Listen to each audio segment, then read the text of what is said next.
Mesdames, Messieurs, bonjour et bienvenue dans votre émission 1, 2, 3 Santé, l'émission qui vous veut du bien. La noyade d'un enfant est toujours un drame fréquent, mortel dans un cas sur deux, pouvant laisser des séquelles souvent majeures en cas de survie. Sa prévention est donc indispensable en suivant les réglementations de sécurisation des piscines par exemple, mais aussi et surtout en gardant une attention de tous les instants quand on a des enfants en bas âge. La noyade de l'enfant, un problème de santé publique, 1, 2, 3 Santé fait le point et on démarre avec notre question du jour. En cas de noyade d'un enfant, quels sont les premiers réflexes à avoir? Et pour traiter ce sujet très important et qui nous concerne tous, je suis toujours accompagnée du docteur José Perianin. Bonjour docteur. Bonjour Jennifer. Nous sommes accompagnés aujourd'hui du docteur Philippe Després. Vous êtes chef de service de pédiatrie au CHU de la Guadeloupe. Bonjour Jennifer. Bienvenue. Et à vos côtés, docteur Christian T. Vous êtes médecin généraliste au centre de santé Allo-Médical et vous avez également réalisé une thèse sur le sujet. Tout à fait. Bienvenue. Alors on va commencer par une question assez simple sans doute pour vous, mais pas forcément très claire pour nos téléspectateurs. Qu'est-ce que la noyade ? C'est un terme un petit peu vaste et je laisserai Nicolas compléter si tu veux bien. C'est un terme très vaste qui comprend maintenant, après que ça a été revu par les sociétés savantes, toute situation où les voies aériennes de l'enfant ou de l'adulte sont sous l'eau. Sous le niveau de l'eau, ça ne veut pas dire que l'eau rentre dans les poumons, mais simplement l'enfant est à un niveau en dessous de l'eau. D'accord. Et en fait, dans la noyade, il y a des conséquences de la noyade dont on parlera tout à l'heure. Voilà. Donc c'est exactement ça. Donc l'immersion ou la submersion par éclaboussement, c'est tout ce que je compléterai. D'accord. Alors quelle est la fréquence de ces noyades dans le monde ? Ça serait bien de se recentrer sur la Guadeloupe, parce qu'on est quand même parmi les champions du monde malheureux, non pas de l'apnée aussi. Non, mais pas de la noyade. natation non plus. Non, on pourrait, mais de la noyade, malheureusement. Et en fait, Nicolas, avec nous, a recensé les cas des 6 dernières années, en tout cas sur 6 années en Guadeloupe, et on est arrivé à un constat assez dramatique quand même. En effet, donc 130 noyades, toutes catégories confondues, que ce soit des noyades légères ou graves, mais qui comprennent quand même 10 décès et un lésé neurologique grave, donc avec des séquelles à vie. Avec une accélération récente encore, Voilà. depuis le début de cette Exactement, année. une accélération donc terrible. Donc on a 6 décès depuis le mois de janvier, donc en 6 mois, ce qui est beaucoup plus que ce que nous avions et qui était déjà énorme si on le compare au reste du territoire national. Quelles sont les circonstances de ces accidents? Alors, bon, si je peux répondre, donc la plupart du temps, en tout cas en majorité, ce sont des garçons qui se noient en piscine, voilà, dans des piscines privées, pardon, suite à une chute. Donc il n'y a pas d'événement qui cause la noyade, hormis la chute ou le saut de l'enfant par engouement dans la piscine. Voilà. Alors ce sont des enfants en bas âge, on aurait tendance à penser qu'ils sont tout petits pour aller vers l'eau ou pas forcément? Si c'est plutôt des enfants de moins de 6 ans qui sont retrouvés, en tout cas dans nos chiffres, et dans ceux de la France hexagonale de façon plus générale, et moins de 6 ans donc en piscine. Vous avez parlé des chiffres de la piscine, mais il y a d'autres lieux également. Oui, alors la rivière qui est un peu plus anecdotique, mais qui est arrivée encore dernièrement, et la mer aussi bien sûr, avec les vagues qui sont les principales causes de la noyade ici. Alors docteur Després, quand on est face à une situation de noyade, que faut-il faire? Il y a un premier temps qui est le temps du sauvetage, je dirais premier, et je crois qu'il y a un reportage qui illustre ce moment qui peut être réalisé par tout à chacun. Il n'y a pas forcément des pompiers à disposition partout. Le SAMU, forcément, met quelques minutes avant d'arriver. Donc c'est vraiment l'affaire de chacun de savoir faire les gestes premiers de secours. Sortir l'enfant de l'eau, évidemment, évaluer sa réactivité, sa respiration et, ce que dira le reportage, faire les gestes adéquats. Ça, c'est vraiment le temps premier qui est peut-être le plus important. Tout ce qui va suivre, c'est la prise en charge pré-hospitalière, avant l'hôpital, par le SAMU, éventuellement précédé par les pompiers, et ensuite la prise en charge au niveau du CHU ou de l'hôpital de Basse-Terre. Toute cette partie-là, je vous dirais, on sait faire, on sait recevoir, on sait faire. Mais on ne peut pas, à l'heure actuelle, transformer un cerveau léser un cerveau qui a été gravement endommagé en un cerveau régénéré. La médecine ne sait pas faire ça. Donc le temps le plus important, même au-delà de la prise en charge initiale, c'est d'éviter que la noyade survienne. Ça, on en parlera tout à l'heure, mais si on prend les choses dans cet ordre-là, une fois qu'elle est survenue, il y a un premier temps de sauvetage qui est très important, et le relais. Mais le relais ne sera efficace que si les premières minutes ont été effectuées correctement. Alors il va y avoir 2 cas de figure. Dans un cas, l'enfant va être encore conscient et dans un autre, il ne l'est plus. Est-ce qu'il faut vraiment procéder? On imagine qu'il faut procéder différemment, mais est-ce qu'un enfant qui est conscient doit quand même être surveillé et doit être emmené aux urgences? Bien sûr, un enfant conscient peut très mal respirer et cet état peut précéder une inconscience, justement, un coma. Donc effectivement, dans ces cas-là, il faut le mettre en position latérale de sécurité, le surveiller, alerter vite les secours. S'il y a des pompiers, mettre de l'oxygène, voilà, le prendre en charge rapidement. Un enfant qui respire mal, même s'il est conscient, peut très bien se dégrader ensuite. Alors on peut appeler Sauve Life également pour alerter d'autres personnes qui savent faire de la réanimation. Tout à fait. Mais avant, il faut essayer de sortir le corps de l'eau. Est-ce que vous avez des astuces à donner, des procédures pour essayer de sortir rapidement le corps de l'eau, plutôt que de crier qui n'amène à rien? Non, ça c'est clair. Les maîtres nageurs peuvent enseigner des techniques de maintien de la tête hors de l'eau, c'est vraiment le minimum. Et ensuite, quelle que soit la corpulence du sujet, même pour des enfants déjà très grands, il y a des techniques pour pouvoir ramener l'enfant à la plage en laissant sur la bordure de la plage, si c'est une noyade en mer, parce qu'en piscine, le problème se pose quand même un peu moins. Il y a au maximum une dizaine de mètres à faire. Alors pour illustrer vos propos, on va regarder le reportage justement qui nous explique comment procéder face à un cas de noyade et on continuera d'échanger après. En présence d'une noyade, le premier témoin doit extraire rapidement et en sécurité la victime du milieu aquatique. Ensuite, il devra évaluer l'état de la victime. Cette victime, dans le pire des cas, pourra être en arrêt cardiaque, c'est-à-dire perte de connaissance et avoir une respiration absente ou inefficace. Dans ce cas, il conviendra d'appliquer 3 principes. Le premier, alerter les secours. Deuxième principe, assurer des insufflations et des compressions. Et troisième principe, mettre en œuvre le plus rapidement possible un défibrillateur. Donc, après avoir mis la victime sur un plan dur de préférence, nous allons apprécier sa conscience. Donc, il faudra la solliciter verbalement en lui demandant « ça va, vous m'entendez ?» On pourra solliciter aussi, rechercher une réaction chez elle en lui demandant de serrer les mains ou d'ouvrir les yeux.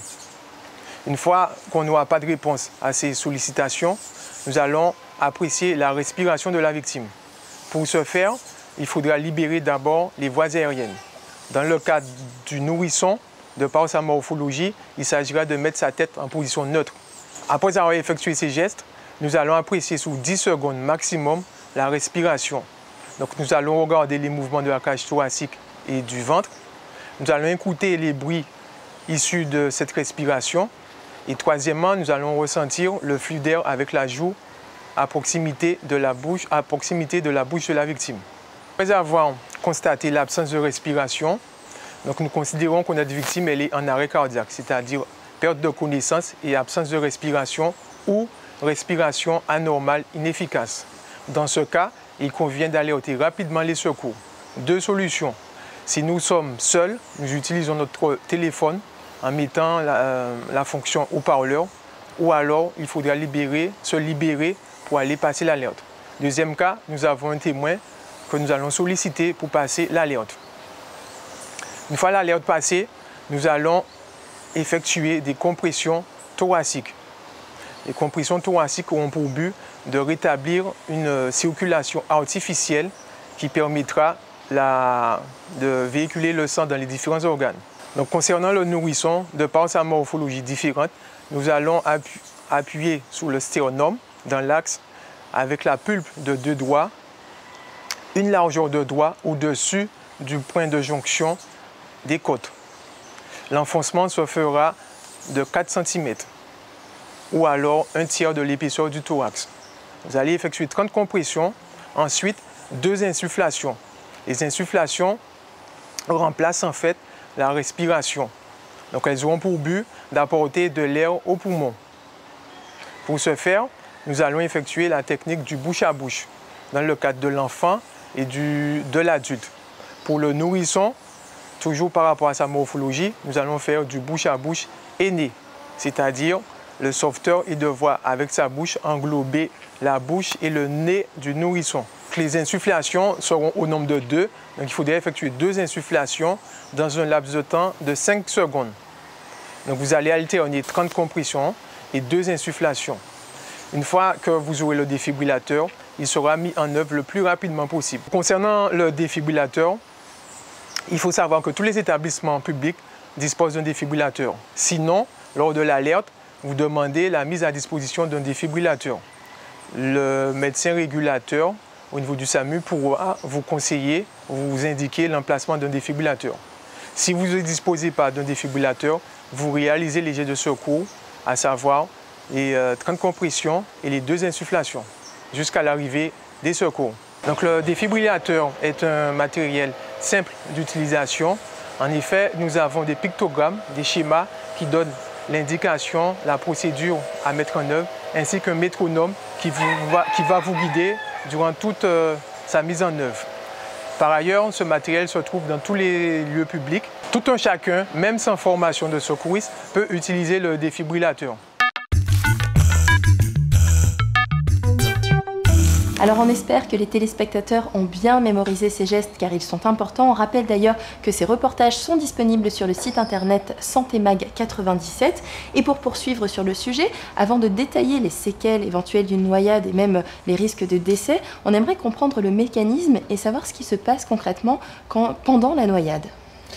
Il y a 2 choses différentes qui peuvent être associées ou qui peuvent être distinctes. Il y a l'atteinte du poumon et l'atteinte du cerveau. L'atteinte du poumon, c'est premièrement le fait d'inhaler, c'est-à-dire de faire venir du liquide, eau de mer, liquide salé ou eau douce, liquide de torrent, dans les bronches et donc dans les alvéoles du poumon, avec les conséquences d'inflammation du poumon qui suivent. Ça, c'est un premier mécanisme. On peut également avoir des enfants, même des adultes, qui ont des lésions graves du poumon sans avoir l'eau qui pénètre dedans.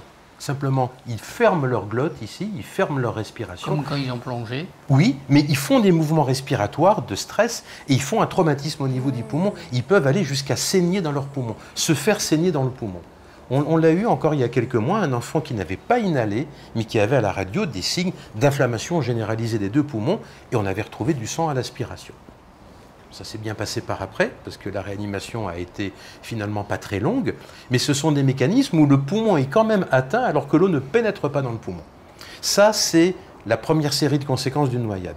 La deuxième série de conséquences d'une noyade, et c'est celle qu'on redoute tous en tant que pédiatre et moi en tant que réanimateur, c'est les séquelles au niveau cérébral.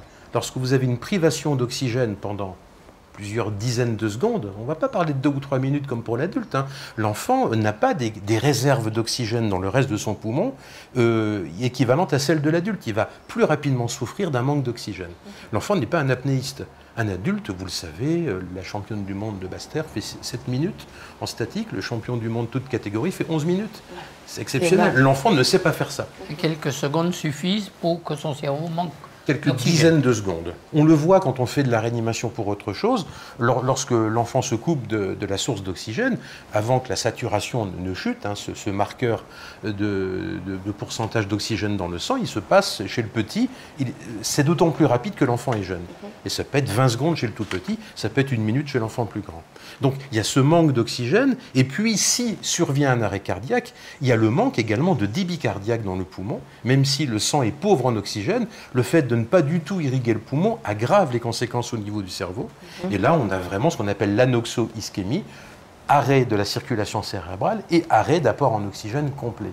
C'est des séquelles dramatiques. Et c'est ça qu'on craint. On peut avoir l'atteinte du poumon avec de l'eau dans le poumon sans avoir un enfant qui perd connaissance, comme on le disait avant, et on peut avoir l'inverse. On peut avoir un enfant qui perd connaissance, qui a vraiment des séquelles cérébrales graves, alors que le poumon, finalement, est peu endommagés par le mécanisme de noyade. Alors concrètement, quel type de séquelles on va observer? On peut avoir un enfant qui ne sera plus apte à évoluer normalement, Donc ça, effectivement, on a eu un cas là, sur les 6 dernières années, en tout cas étudié.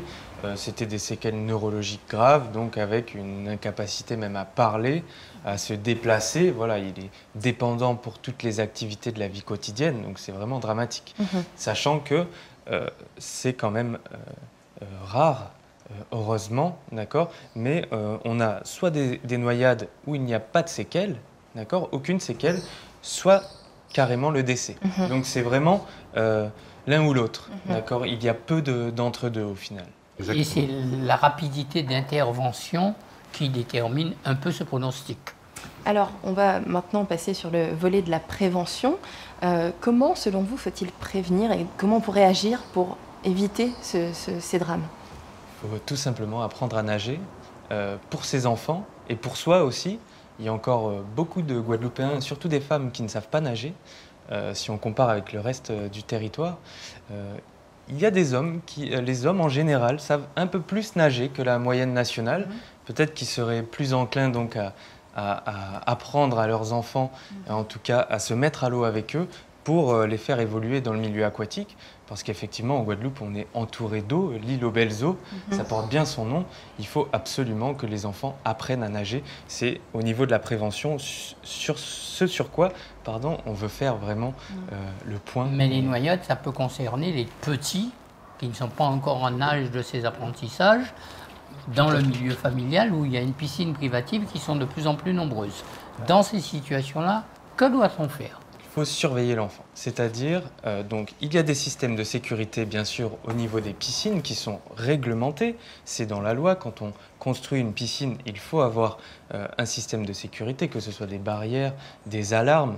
D'accord ? Malheureusement, ce n'est pas respecté, on le voit. Et malgré tout, s'il y a baignade, il doit y avoir un adulte référent pour surveiller la baignade et donc qui ne va pas bouger, qui ne va pas aller chercher à manger.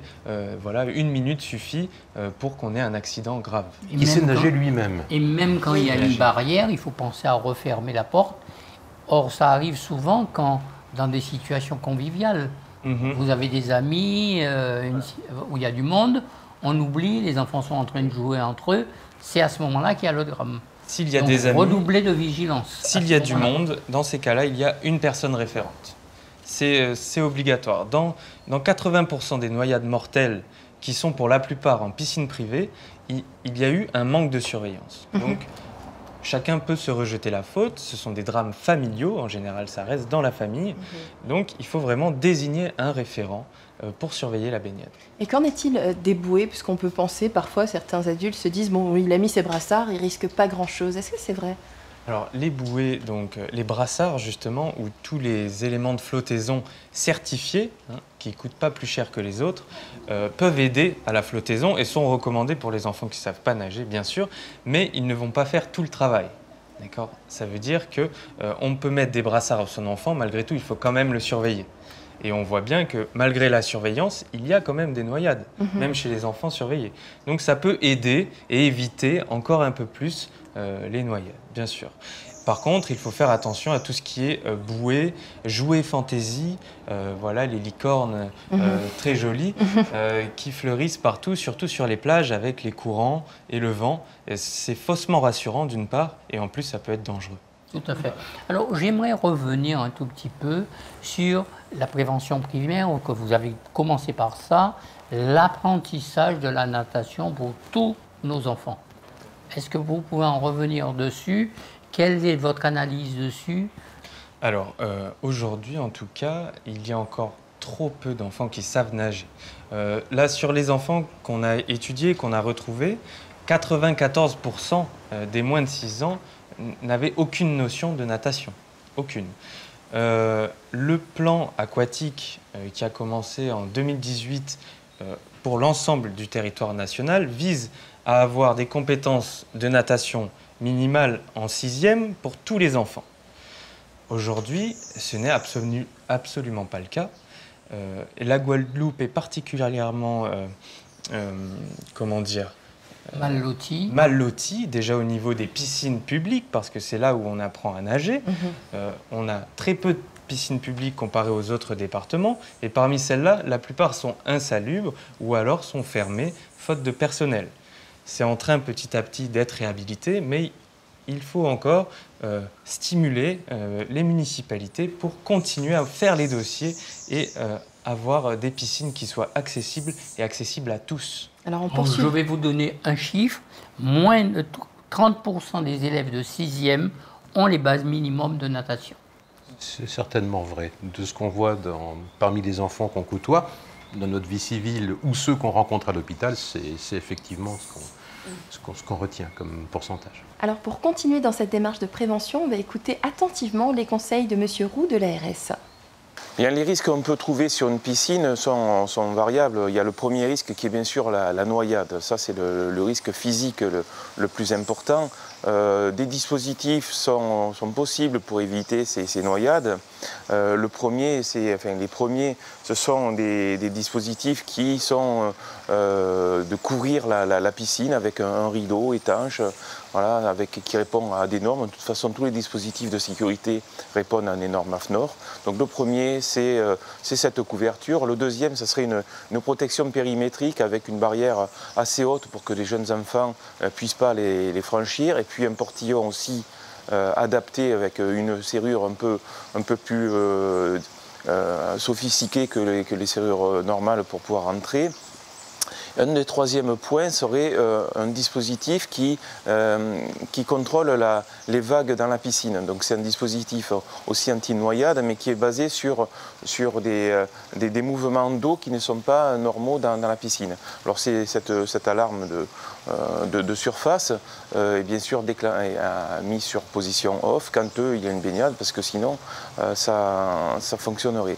Voilà. Après, l'élément clé qui peut éviter tout ça, c'est bien sûr l'apprentissage dès le plus jeune âge de la baignade, du bain, de la natation pour les plus jeunes, pour éviter justement qu'il y ait cet effet de noyade.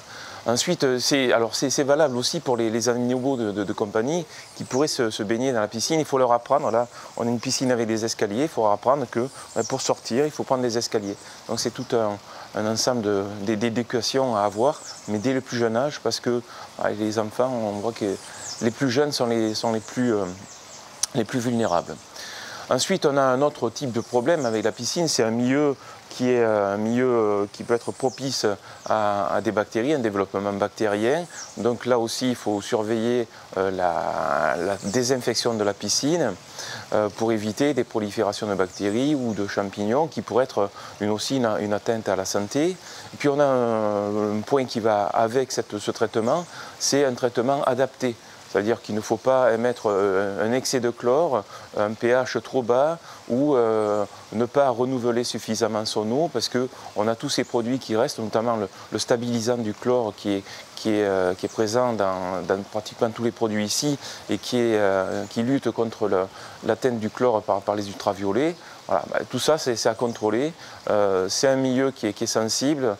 Il faut essayer trouver un juste milieu pour que l'eau ne soit pas justement une source de problème. Et puis après, le dernier problème, quand on prend le bain, on est soumis aux ultraviolets, et là aussi, il faut prendre des précautions pour ne pas justement prendre trop d'ultraviolets sur la peau. Donc on peut utiliser des t-shirts, éviter les crèmes solaires, parce qu'après ça reste sur l'eau, ça fait un film qui est pas bon non plus pour la qualité de l'eau. Mais voilà, mais il faut se protéger, ne pas s'exposer trop longtemps au soleil, comme dans toutes les baignades, qu'elles soient en piscine ou en rivière ou à la mer.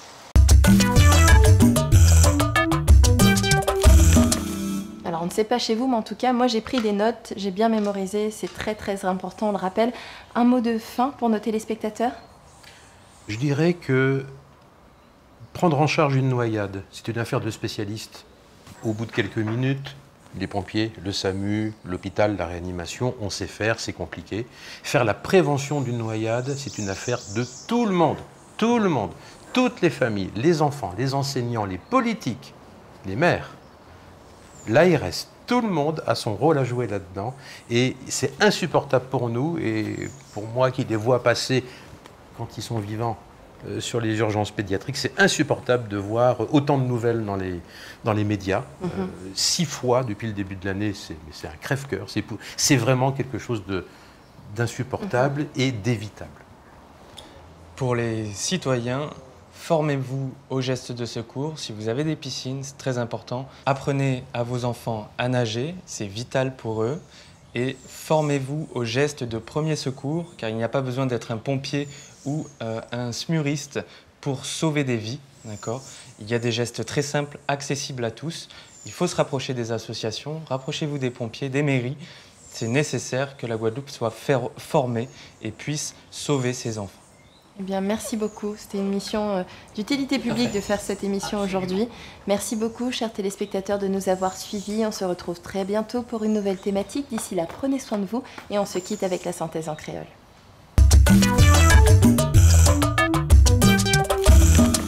Bien bonjour tout le monde. Depuis le commencement de l'année 2021, 7 petits moun jamoneye. Oui, c'est ça même autant là. 7 petits moun janeye à case en nous. Jodla, José et Jennifer ban nous des mots, 4 paroles pour nous prendre précaution à ces petits moun là, les yo kayan de l'eau. Yo ban nous des petits conseils pour sauver un petit moun qui est en difficulté. Faut par exemple, premièrement, crier la pompe, tirer petit moun là en de l'eau là, et puis on mettre en position pour si vous voyez qu'il est arrêté pour y payer ou parti. Les oignons piscine, protéger à l'entour, et veille en alarme, mettre en barrière, ou bien couveille, les pas qu'à servir et vers en bâche qui fait pour ça. Ou d'autres bitins faut songer. Les amis, ni bordé en famille, toujours été véatif pour ti moun la pas chaper en bas meilleur, pour y pas y tomber et pour y pas nayer. En que fin pas disot que nous ka vivre à don lilette. Ni de l'eau tout partout. Pas ni robinet là mais nous pas là pour ça. Alors on nous apprendre ti moun nan nous nager depuis tout petit pour les yo en difficulté, yo peut débrouiller quoi yo. So savent, ti moun pas besoin grand de l'eau pour y nayer. Faut nous toujours veiller pour nous pas prendre plaisir. Coutez pour ton pour comprendre.